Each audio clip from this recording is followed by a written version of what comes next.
बड़ी खबर आ रही है, नागरिक संशोधन बिल को कैबिनेट की मंजूरी मिल गई है। इस वक्त की सबसे बड़ी खबर आपको बता दें, दरअसल कैबिनेट की बैठक चल रही थी और यह उम्मीद की जा रही थी कि आज इसे ग्रीन सिग्नल मिल जाएगा और आखिरकार वही हुआ है। नागरिक संशोधन बिल को कैबिनेट की मंजूरी मिल गई है। आज की सबसे बड़ी खबर, नागरिक संशोधन बिल, कैबिनेट ने इसे ग्रीन सिग्नल दे दिया है, हरी झंडी मिल गई है और अब इसे सदन में रखा जाएगा, पेश किया जाएगा। अभी सबसे बड़ी खबर आ रही है, नागरिक संशोधन बिल कैबिनेट से पास। आज सुबह 9:30 बजे कैबिनेट की बैठक बुलाई गई थी और इस तरह के कयास लगाए जा रहे थे कि आज इसे मंजूरी मिल जाएगी और बिल्कुल विजय वही हुआ। नागरिक संशोधन बिल को कैबिनेट की मंजूरी मिल गई है। जी हाँ, जिस ढंग से पिछले कुछ दिनों से बीजेपी के नेता चुनाव में भी ये इस बात का प्रचार प्रसार करते रहे कि वो नागरिक संशोधन बिल लाएंगे और ये दूसरी बार लाया जा रहा है। इस साल जनवरी में ये बिल पास हुआ था लोकसभा में, लेकिन फिर राज्यसभा में सरकार नहीं भेज पाई थी क्योंकि इसका बहुत विरोध हो रहा था। अब सरकार फिर इसको लोकसभा में लाना चाह रही है और इसमें बहुत से कुछ संशोधन भी हुए हैं। सबसे बड़ी बात है कि असम में जो एनआरसी जिस ढंग से लागू हुआ, जिस ढंग से वहां 12 लाख गैर मुस्लिम, हिंदू या दूसरे धर्म के लोग वो नागरिकता के दायरे से बाहर चले गए। अब ये बिल अगर पास हो जाता है तो वो लोग स्वाभाविक रूप से अब नागरिकता के दायरे में आ जाएंगे और बीजेपी का हिंदुत्व को लेकर जो एजेंडा है उसको आगे बढ़ाएंगे। इसके क्या मायने मतलब है, क्या राजनीति है, वो भी हम समझने का प्रयास करेंगे, लेकिन दर्शकों को सीधे लिए चलते हैं प्रशांत के पास। हमारे सहयोगी हमारे साथ जुड़ चुके हैं। प्रशांत, ये जो नागरिक संशोधन बिल पास हुआ, कैबिनेट ने जो ग्रीन सिग्नल इसे दिखाया है, मूल प्रारूप में या कुछ बदलाव आज हुआ इसमें? जी देखिए अखिलेश, अभी कैबिनेट की मीटिंग खत्म हुई है और हमें सूत्रों से जानकारी मिली है कि बिल को मंजूरी मिल गई है। अभी क्या जो पुराना बिल था, जिस रूप में पहली बार ये लोकसभा से पारित हुआ था, या बिल में कोई परिवर्तन हुआ है, उसकी जानकारी नहीं मिल पाई है। लेकिन एक जरूर अभी एक कैबिनेट मंत्री ने मुझे बताया कि काफी देर चर्चा हुई है इस बिल पर और कुछ बिंदु थे जिस पर विचार किया गया है, लेकिन ये जानकारी नहीं मिल पाई है कि क्या उन जिन बिंदुओं पर जिन बदलावों पर विचार हो रहा था उसको अप्रूवल मिला है। नहीं, थोड़ी देर में ये पता चल जाएगा। लेकिन बड़ी खबर ये है अखिलेश कि कैबिनेट ने इस बिल को मंजूरी दे दी है और अब ये संभावना है कि कल या फिर 9 दिसंबर को ये बिल संसद में पेश किया जाएगा और उसे पारित करवाने की कोशिश करेगी। बड़ा बवाल इस पे काफी होना है अखिलेश, ये तय है, क्योंकि कई पार्टियां जो एनडीए के साथ भी है, जैसे जेडीयू, वो इस बिल के खिलाफ रही है पहले से। लेकिन ये अगर इस बिल में परिवर्तन होता है तो क्या वो इस पर समर्थन करेगी, ये अभी देखने वाली बात होगी। लेकिन कैबिनेट ने इस बिल को क्लियर कर दिया है और संभावना है कि कल ही या फिर सोमवार को इस बिल को संसद में पेश किया जाएगा। बिल्कुल, तो कल या फिर सोमवार को संसद में इसे पेश किया जाएगा। ये भी एक बड़ी खबर प्रशांत बता रहे हैं। प्रशांत, जरा ये भी बताएं, आपने अभी जिक्र किया था कि कुछ बिंदुओं पर विचार किया गया है आज कैबिनेट की बैठक में, वो कौन से बिंदु थे, क्या वो मसला था, कुछ पता चल पा रहा है उस बारे में? जी देखिए, सबसे ज्यादा जो आपत्ति पुराने स्वरूप में बिल को लेकर थी वो असम के जो संगठन है, खासकर छात्र संगठन है, वहां के राजनीतिक दल हैं, जैसे असम गण परिषद है, उनको इस बिल के पुराने प्रारूप को लेकर कुछ आपत्तियां थी। और कुछ नॉर्थ ईस्ट के जितने स्टेट थे, जैसे मणिपुर और अरुणाचल प्रदेश, इन सबके मुख्यमंत्री कुछ दिन पहले अमित शाह से आके मिले थे। उन लोगों ने जो आपत्तियां जताई, खासकर असम के लोगों को, उनका कहना था कि असम की जो संस्कृति है, खासकर वो इस बात पर भी जोर दे रहे थे कि अगर इलीगल इमिग्रेंट्स की बात है, जो अवैध रूप से यहाँ नागरिक लोग रह रहे हैं, उसमें उनका कहना था कि धर्म को नहीं लाया जाए, उसमें जो अवैध नागरिक है वो अवैध नागरिक है, ये कहना था। खासकर आशू जो असम का पुराना छात्र संगठन है, उनका कहना था। उसके इस बिंदु पर कोई बीच का रास्ता निकालने की बात थी। जैसे इनर लाइन परमिट वहां पर एक होता है असम के बॉर्डर एरियाज के बारे में, जो पहले से क्रिमिनल प्रोसीजर लॉ जो है, सीआरपीसी जो है, उसमें इस तरह की व्यवस्था है, उसको इस बिल में समाहित करने की बात थी। थोड़ा तकनीकी मामला है, इसकी पूरी समझ जब बिल का स्वरूप हमारे सामने आए तभी हो पाएगी। लेकिन इस तरह के परिवर्तन आपको रोक रहा हूं, आरजेडी के सांसद है मनोज झा, उनसे बातचीत की एबीपी न्यूज संवाददाता ने इसी मसले पर। आइए सुनते हैं क्या कह रहे हैं वो। सिटीजनशिप अमेंडमेंट बिल पर क्या है आरजेडी का रुख, हमारे साथ मौजूद हैं Manoj Jha. Manoj ji, citizenship amendment bill सदन में आने वाला है जल्द ही, क्या है आपका रुख? सीधी सी बात है, आप संविधान सभा की बैठकों में देखें, नागरिकता पे विशद चर्चा हुई थी। हमने अपने मुल्क को कभी भी इजराइल नहीं बनाना चाहा। जैसे इजराइल की पूरी कॉलोनी का जो कॉन्सेप्ट था, हमारा मुल्क बिल्कुल उससे अलग था। एनआरसी से जो बवाल मचा है असम में, आप उसको नहीं संभाल पा रहे हो। सिटीजनशिप अमेंडमेंट एक्ट, अगर मैं सच कहूं तो ये सिटीजन को ही अमेंड करने की कोशिश कर रहे हैं। सिटीजनशिप का ही सिर्फ मसला नहीं है। हम तो अभी भी हाथ जोड़ के कहेंगे साहब आपकी मेजॉरिटी है, लेजिस्लेटिव मेजॉरिटी है, मॉरल मेजॉरिटी इस तरह के नागरिकता संशोधन के पक्ष में नहीं है। लेकिन सरकार की तरफ से अमित शाह ने भी जो है सदन में बयान दिया, कहा कि एनआरसी और सिटीजनशिप अमेंडमेंट बिल को अलग अलग रखना चाहिए और ये समझना भी चाहिए अंतर क्या है। नहीं, बिल्कुल मैं चाहूंगा कि वो भी इस बात को समझें कि ये जो आप कहते हैं इतने लाख हैं, इस धर्म के हैं, इस धर्म के हैं, यहां से आएंगे उनको नागरिकता मिल जाएगी, क्या हमारी संविधान की मूल भावना के अनुरूप ये है? नहीं। आपकी, मैंने बात दोहरा रहा हूं, आपकी आज मेजॉरिटी है, लेकिन इतिहास 5 वर्ष की मेजॉरिटी पे तय नहीं करता है कि कौन सच के पक्ष में था और कौन सच को कुंद कर रहा था। लेकिन बस एक आखिरी सवाल, गृह मंत्री ने कहा कि जिन देशों से लोगों के आने की बात है, जो एक तरीके से जो है जिनके लिए कहा जाता है कि जो हमारे देश के सिटीजन नहीं है वो हमारे देश में आएंगे, तो वो उन देशों से आएंगे जहां पर मुस्लिम बाहुल कंट्रीज हैं, वहां से अगर यहाँ आएंगे वहां की माइनॉरिटीज आएंगी। तो हमने इस वजह से मुस्लिमों का बात नहीं की है, बाकी सभी धर्मों की बात की है। बात तो पहले तो वो जरा मुझे बांग्लादेश की प्रधानमंत्री कहती हैं कि मुझे नरेंद्र मोदी जी ने कंफर्म किया है, कन्विंस किया है, कुछ नहीं होगा, जरा उस पर प्रकाश डाल लें, कौन सी बात कर रहे हैं। यानी साफ तौर पर आरजेडी का कहना है कि ये सिटीजनशिप अमेंडमेंट बिल के खिलाफ है। क्यों? क्योंकि ये संविधान की जो मूल भावना है उसके खिलाफ है और इस वजह से आरजेडी कर रही है नागरिकता संशोधन बिल का विरोध। कैमरा पर्सन सुंदर के साथ अंकित गुप्ता, एबीपी न्यूज दिल्ली। दिल्ली जंतर मंतर गणअवस्थान खालामनाय सिरि मानक्रमनाय दङ। आसले अब सिनि राज्यनि त्रिपुरा दफानि ताखु बुखरत्न बराक आसल बुकास नामा सिखलायसं दंसि तामने पनि हिमालय भोट न्याय के सका 2018 विधानसभा निर्वाचन के आगे के सका नरक समय विधानसभा रहदे विधानसभा प्रस्ताव पास खयै त्रिपुरा नीति प्रस्ताव पास खै दिल्ली रहनाय त्रिपुरा नंनाय काजे त्रिपुरा विधानसभा बामफ्रंट एमएलए रक त्रिपुरा संगठन वानसां संपर त्रिपुरा लननाया ओम बलि त्रिपुरा लनिया नर खरचा एनसी तेपरमा मेवार जमातिया हाई बड़ा रक्तनरा विधानसभा नि सदस्य खादि एमएलए स्नांदी त्रिपुरा लननाय किंतु बालाय एखानो खाकमानि ककंखा तिने प्राय 2 वर्ष कातै सांग तखा त्रिपुरा लन बागै प्रस्ताव त करे कप त करे न करे ओ जगा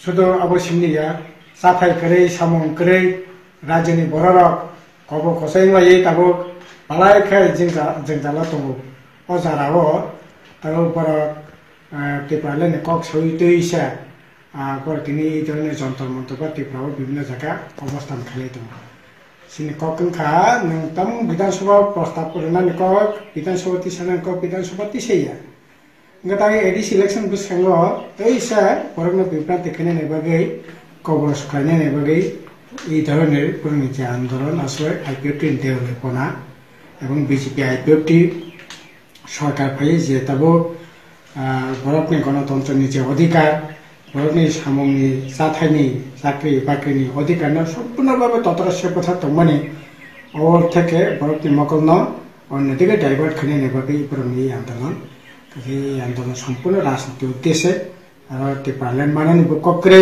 त्रिपुरा हामफ्रायनो तीव्र कक्रे आसले राजनीति उद्देश्य ये आंदोलन कोनो अर्थ दङ होननाय आंदोलनखौ जों थाखाया काजे अब एकेबारे बरगना प्रबंचना खायमानि बरगना थगायनानै गगनाम सावै दा बे धरने आंदोलनखौ यापनाय दङ ओ बालायखना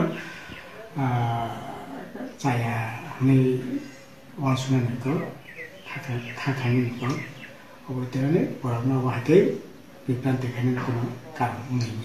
Sri Biswajit Damre. धन्यवाद sir. From Bodo to Diu. Sir sir इस बिल का समर्थन करता हूँ। प्रशासनिक सुविधा के कारण इसको जो करने जा रहा है वो ठीक ही होगा और इसके साथ जिस तरह से आप बता रहे हैं मैं वही नॉर्थ ईस्ट की तरफ ले जाना चाहता हूँ।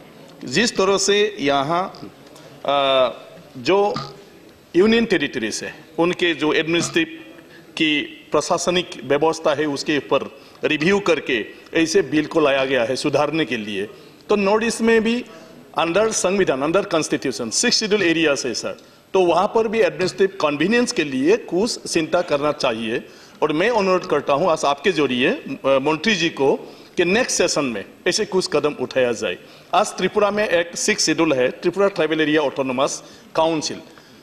सभी को शायद पता नहीं, त्रिपुरा एक अलग राज्य था जो कि 1949 में सरदार वल्लभ भाई पटेल जी ने इसको वहां बात करके शामिल किया है और उसी टाइम वहां पर कमिटमेंट किया गया था कि वहां के लोगों को भारत की तरफ से अच्छी तरह ध्यान दिया जाएगा, उनके कला संस्कृति भाषा सबको भी रक्षणाबेक्षण के साथ डेवलप करेगा। लेकिन आज वहां के जो इंडिजिनियस ट्राइबल लोग हैं, जो ओरिजिनल था, वो लोग माइनॉरिटी बन गया सर।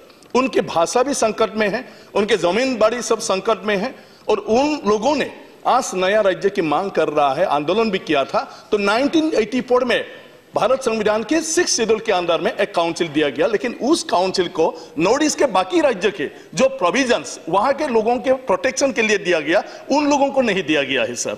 फिर से वो लोग मूवमेंट चल रहा है सर। इसलिए मैं सोचता हूं भारत सरकार की द्वारा ही, केंद्रीय सरकार के द्वारा ही उन लोगों के प्रोटेक्शन बहुत जरूरी है और इसके लिए कदम उठाना जरूरी है। और उनके काउंसिल को हो सके तो आप यूनियन टेरिटरी बना देने से बहुत अच्छा रहेगा।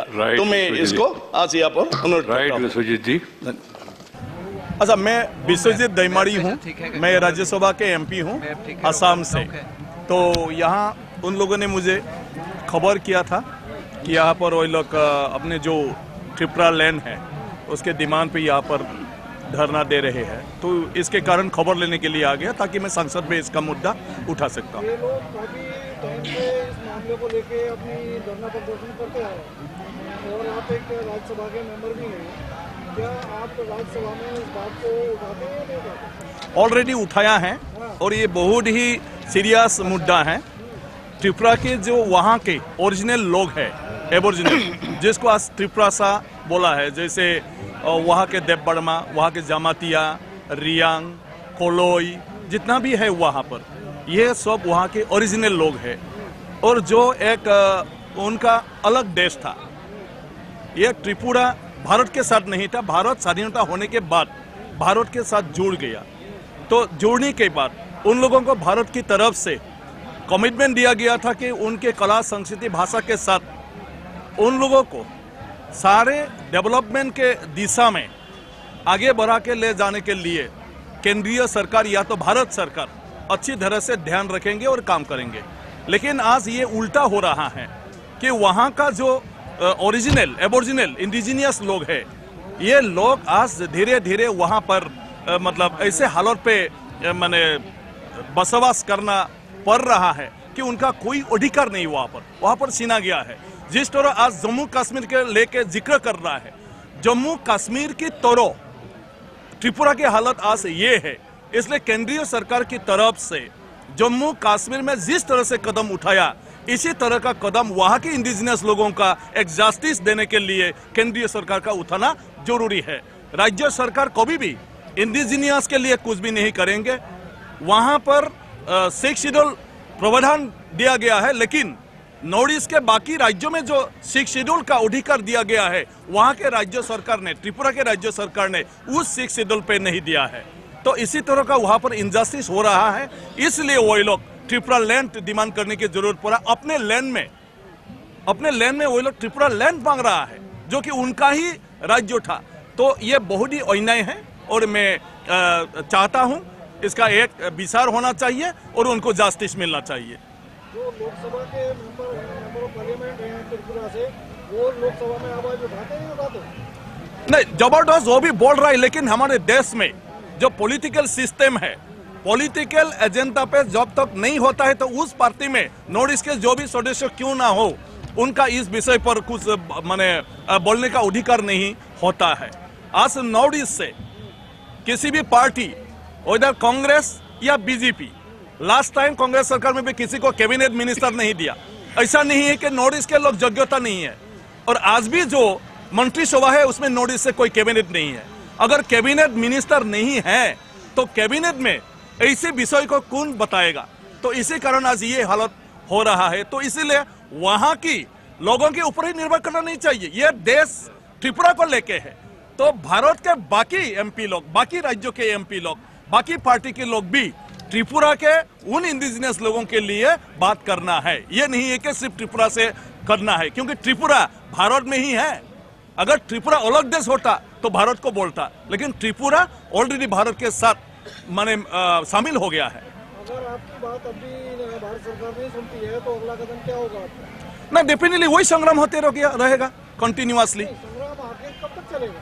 यह चल के आ रहा है। क्योंकि चलते चलते बहुत समय हो चुका है, उसका कुछ रिजल्ट भी आना चाहिए। नहीं, ऑलरेडी सवारेंटी का भी डिमांड था वहां पर, लेकिन अभी कुछ लोग यहाँ आके सवारेंटी नहीं है, भारत में ही रहेंगे, लेकिन भारत में ही सुरक्षित बनकर रहेंगे, तो उनको वेलकम करना चाहिए। बाकी एनएलटी है वहां पर उग्रवादी जो कि सवारेन मांगता है कि त्रिपुरा को वापस अलग शहर दो, तो अगर बाकी इंडियन लोग अगर इसको सपोर्ट करता है तो उसको करने दो। लेकिन ये आईपीएफटी जो लोग हैं वो लोग बोल रहा है कि हम भारत के संविधान को ही मानते हैं और भारत में ही हम लोग अपना निरापत्ता और उन्नयन चाहता है। नहीं, आज का उद्देश्य ये है, त्रिपुरा के जो त्रिपुरासा हैं वहाँ के जो ओरिजिनल लोग हैं वो लोग वहाँ अपनी सुरक्षा के लिए और अपनी वहाँ भारत की बाकी राज्यों की तरह ताकि डेवलप हो सके, अपनी भाषा कला संस्कृति उसको वो लोग विकास कर सके, उसको वो लोग बसा सके, उसके लिए वो लोग ये संग्राम कर रहा है। और आते आते एक पृथक राज्य के मांग, सेपरेट स्टेट के मांग उन लोगों को आज करना पड़ रहा है। तो इसी कारण आज यहाँ इकट्ठा हुए हैं कि ताकि यहाँ पर प्रदर्शन करने से देशवासी जाने और बाकी नेता लोग जाने, सरकार जाने और इस समस्या को सुलझाने के लिए व्यवस्था ले। थोड़ा रूबरू कराएंगे किस तरीके के बिहेव किए जा रहे हैं वहाँ के लोगों के साथ?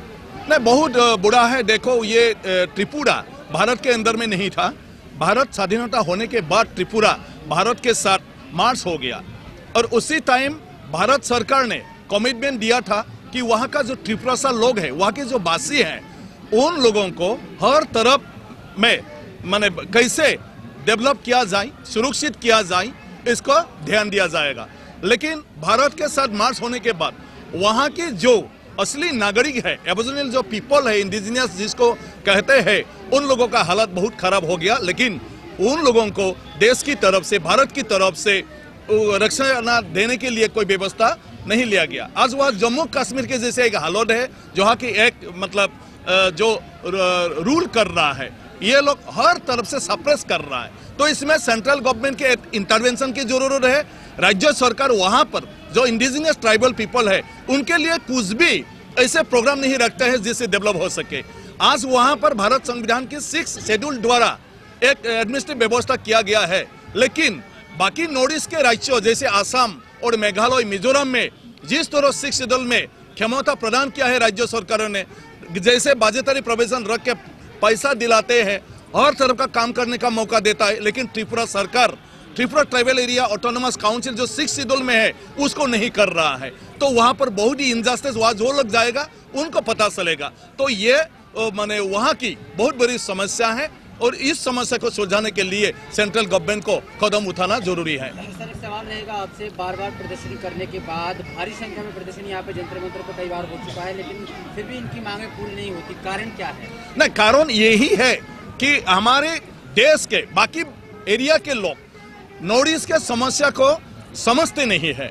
अभी त्रिपुरा को शायद आप मुझे पूछ रहा है, शायद आपको भी नहीं गया, तो त्रिपुरा में क्या चल रहा है इसको पता नहीं है, इसलिए यहाँ पर आके धरना देने के बावजूद भी और इतना दिन कदम नहीं रखा। लेकिन मैं सोचता हूँ आज अगर आप लोग हर चैनल पे इस बारे में अगर आप लोग प्रसार करेंगे, डेफिनेटली भारत में बाहर से भी एक प्रसार आएगा कि वहाँ के जो ओरिजिनल इंडिजिनियस लोग हैं उनको बसाना है, उनका अधिकार दे देना है। अगर अब भी आपकी मांगे पूरी नहीं होती इतना कुछ करने के बाद, तो आगे कैसा प्रदर्शन रहेगा आप लोग? देखो, हमारे देश में आंदोलन के सिवा तो कोई दूसरा रास्ता नहीं है। जिनका प्रतिनिधि नहीं है, जिनका सांसद में अच्छे संख्या नहीं है, उनका सिर्फ वही रास्ता है, तो वही रास्ता अपनाते रहेंगे, ये करते रहेंगे। सर, एक लास्ट सवाल रहेगा आपसे, जिस तरीके से देश के प्रधानमंत्री ने तमाम चीजें हटा दी, धारा 370 मंदिर का बड़ा मुद्दा था, बार बार चुनाव में आता था, वो भी हटा दिया गया है, कारण क्या है? तो किस तरीके का कारण आपके साथ जुड़ा हुआ है जिसकी वजह से आपका ये जो मांगे हैं वो पूरी नहीं होती? नहीं, देखिए, उसमें सिर्फ वहां पर जाके स्टडी करने की जरूरत है, क्योंकि वहां पर एक कॉन्फ्लिक्ट है।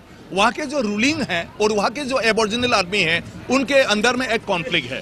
तो जानते हुए भी, सहते हुए भी भारत संविधान के द्वारा वहाँ के नागरिकों को जो अधिकार दिया गया है इसको राज्य सरकार वंचित कर रहा है। तो इसको स्टडी करने की जरूरत है, सेंट्रल गवर्नमेंट से और डायरेक्ट इंटरफेयर करने की जरूरत है। इसको त्रिपुरा सरकार कभी हल नहीं करेगा।